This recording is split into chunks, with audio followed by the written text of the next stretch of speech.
या कोलगेट है या अन्य प्रकार के कोई साधन जो रोजमर्रा के काम आने वाले हैं, उनमें जो छूट दी गई है उस छूट का लाभ हमें उपभोक्ता को देना है। और उपभोक्ता को यदि उस छूट नहीं मिले तो वो टोल फ्री नंबर उसमें दिए हुए हैं, उस टोल फ्री नंबर पे भी शिकायत कर सकते हैं, अपनी बात रख सकते हैं। हमारा जो यहाँ का सीकर से हमारा जो टैक्सेशन विभाग है, जिसमें सीपीओ वगैरह इंस्पेक्टर वगैरह बैठते हैं, वहाँ पर भी हम सूचना दे सकते हैं। तो मैं ये कहना चाहूँगा कि इससे बहुत बड़ा लाभ जनता को मिलने वाला है। यानी कम से कम जब हमें 1000 रुपए की कोई वस्तु लेते थे, अब उसमें यदि हम छूट के देखें तो वो वस्तुएं अब हमें 1000 रुपए में मिलेगी। 1000 से अब 200 रुपए में मिलेगी। पहले 1000 में आती थी तो वो लगभग 10% कम हो गया उसका टैक्स, तो लगभग 900 रुपए में हमें वो मिलेगी। तो कहने का मतलब है कि बहुत बड़े साधन जैसे ट्रैक्टर है या अन्य प्रकार के जो साधन 4 व्हीलर हैं, उनमें भी बहुत सारा, लगभग मैं ये कह सकता हूँ कि लगभग 35,000 रुपए से लेकर 3, 4, 5 लाख रुपए तक की छूट मिलेगी। तो ये अपने आप में बहुत बड़ा हमें जनता को राहत प्रदान की है। और इतनी बड़ी छूट आज तक इतिहास में कभी नहीं मिलेगी। तब हम देखते थे कि केवल 1% या 2% मिलती थी, कभी 5% का नाम ही नहीं लेते थे। तो कम से कम हमें किसी बहुत सारी ऐसी चीजें जो मेडिकल जो दवाइयाँ हैं उन 60% छूट मिली है।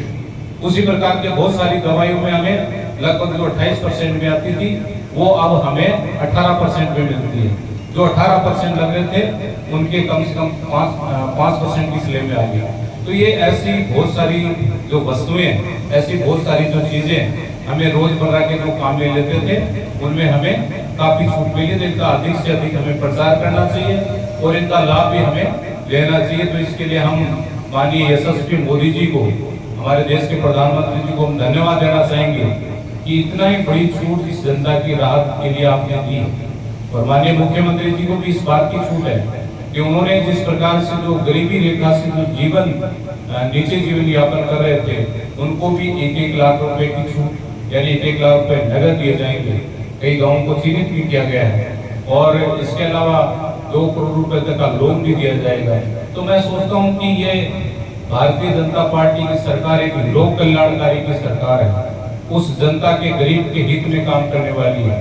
मैं सोचता हूँ कि इसलिए हमें माननीय मोदी जी का और माननीय हमारे यशस्वी मुख्यमंत्री जी का हम धन्यवाद ज्ञापित करते हैं कि इस प्रकार से जनता को राहत प्रदान की। तो मैं ये हमारा जो सेवा पखवाड़ा का जो कार्यक्रम है और ये हमारा जो टैक्सेशन के संबंध में हमें 22 से लेकर 29 तारीख तक हमारा एक उपभोक्ता के लिए जागरूकता अभियान चलाया जा रहा है। तो उसमें भी हम सब लोग भाग लें, व्यापारी भी उसमें भाग लें, उपभोक्ता भी उसमें भाग लें, ये हमें मनाना चाहिए। और इसी प्रकार से हमें जो सेवा पखवाड़ा का कार्यक्रम हमारा जो 25 से लेकर 2 अक्टूबर तक समापन होगा, तो 2 अक्टूबर में गांधी जी की जयंती और लाल बहादुर शास्त्री जी की जयंती पर हमें विभिन्न प्रकार के कार्यक्रम करने चाहिए। चाहे उसमें हमें ब्लड कैंप हो, साफ सफाई हो, अन्य प्रकार के कार्यक्रम हम जनता के हित में और समाज के हित में हमें करना चाहिए। आज के शुभ अवसर पर मैं यही कह सकता हूँ कि व्यक्ति इस दर्जे पे आता और चला जाता है, लेकिन अच्छे काम बहुत कम व्यक्ति करके जाते हैं और जो अच्छे काम करके जाते हैं उसी को याद रखते हैं। तो मैं कहता